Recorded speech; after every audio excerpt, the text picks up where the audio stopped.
अफगानिस्तान आपको ये सिखाता है कि रातों रात कुछ भी बदल सकता है और आज पूरी दुनिया को अफगानिस्तान से सबक लेना चाहिए।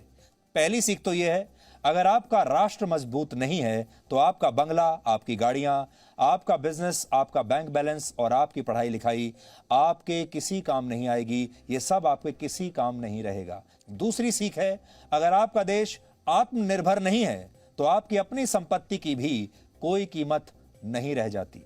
ये आपकी दूसरी सीख है, क्योंकि अगर आपका देश अफगानिस्तान की तरह बन गया जो दूसरे देशों की मदद पर आश्रित है, दूसरे देशों की सेना पर आश्रित है, तो फिर आपका भी यही हाल होगा। आप खुद कितनी भी संपत्ति कमा लीजिए, अगर आपकी सरकार में कड़े और बड़े फैसले लेने की ताकत नहीं है तो आपकी ताकत का भी कोई वजूद नहीं रहता। ऐसी स्थिति में आपको भी किसी दिन हवाई जहाज से लटक कर भागना पड़ सकता है। यह आपकी तीसरी सीख है। अगली सीख यह है कि जिस नेता को आपने चुना है वो अगर कमजोर हो, यानी अगर आपका नेतृत्व ही कमजोर है, तो सब कुछ होने के बावजूद किसी भी देश के नागरिकों को शरणार्थी बनते देर नहीं लगती।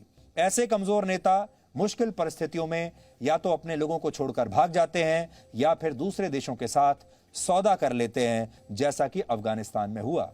इसलिए वोट देते समय हमेशा यह याद रखें कि जिस नेता को आप चुन रहे हैं, जिस सरकार को आप चुन रहे हैं, वो आपके लिए और अपने देश के लिए मजबूती से खड़ी रहे, भागेगी नहीं।